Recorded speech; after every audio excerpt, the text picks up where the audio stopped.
Hi friends, সবাই ভালো আছো নিশ্চয়ই।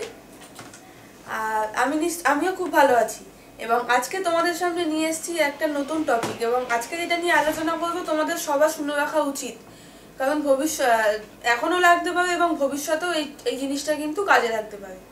তো কি না, আমরা তো আমাদের ভালো সবসময় চাই আমাদের শরীর সুস্থ থাকুক, স্বাস্থ্য ভালো থাকুক, তাই তো? তো তার জন্য কিন্তু আমরা বিভিন্ন খাবার খাই। খাবার না খেলে তো আমাদের গায়ে শক্তি আসবে না এবং আমরা কোনো কাজই করতে পারবো না। তো খাবারটা কিন্তু আমাদের মেইন। তো আমরা অনেক খাবারের জিনিস ব্যাপারে বা খাবার জিনিসের সম্বন্ধে অনেক কিছুই জানি, কিন্তু অনেকেই জানে না হয়তো যে কোন কোন খাবারগুলো বেশি সময় ধরে রান্না করতে হয় বা কোন কোন খাবারগুলো কম সময় ধরে রান্না করতে হয়। এমন কিছু খাবার আছে যেগুলো কিন্তু বেশি সময় ধরে রান্না করলে সেগুলো কিন্তু গুণাগুণ নষ্ট হয়ে যায়। তো সেটা নিয়ে আজকে আলোচনা করব।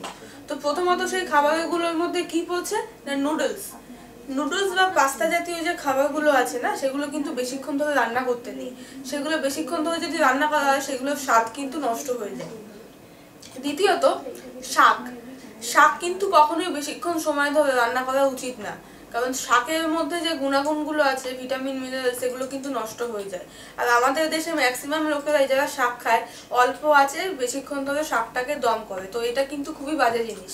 তো এটা হলে হয়তো স্বাদটা পাওয়া যায়, কিন্তু এর পুষ্টিগত গুণাগুণ কিছুই আমরা পাই না। এছাড়া আলু তো বেশিক্ষণ ধরে রান্না করা যায়, সেটা কোনো প্রবলেম নেই। আলুর সঙ্গে আমরা যে সবজিগুলো খাই, সেই সবজিগুলো যদি আমরা বেশিক্ষণ রান্না করি, তাহলে সেই সবজিগুলোর গুণাগুণ কিন্তু থাকে না।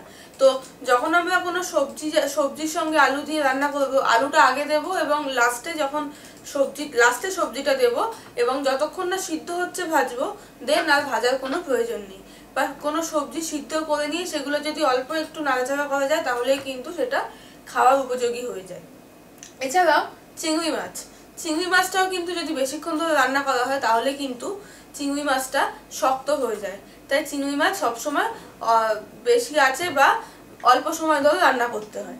এছাড়াও চিংড়ি মাছ কেন, যে কোনো মাছের ক্ষেত্রেই, যে কোনো মাছই যদি আমরা বেশিক্ষণ ধরে রান্না করি না, তাহলে কিন্তু সেটা কি হয়, মাছগুলো শক্ত হয়ে যায় এবং ভেঙে যায় এবং মাছের স্বাদও নষ্ট হয়ে যায়। তাই যে কোনো মাছ অল্প ভাজতে হয়, ভেজে সেটা ঝোলে দিতে হয়। এছাড়াও যে কোনো রান্নার সময় যে রান্নাগুলো আমরা দই, ক্রিম বা দুধ দিয়ে করি, সেই রান্নাগুলো কিন্তু দই বা দুধ বা ক্রিম দেওয়ার পর বেশি ফোটাতে নেই বা বেশি রান্না করতে নেই, তাহলে কিন্তু তার স্বাদটা চলে যায়। এছাড়াও খাবার মধ্যে যেসব খাবার আমরা লেবুর রস দিয়ে রান্না করি, সেই সব খাবার কিন্তু বেশিক্ষণ যদি লেবুর রস দিয়ে ফোটানো হয়, তাহলে কিন্তু সেই রান্নাটা তিতো হয়ে যায়।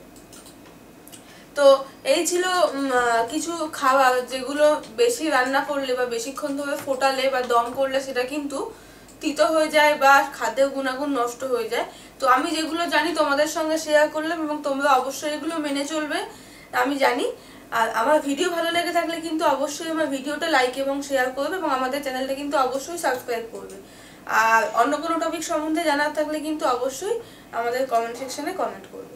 আজকের মতো এইটুকুনি, থ্যাংক ইউ।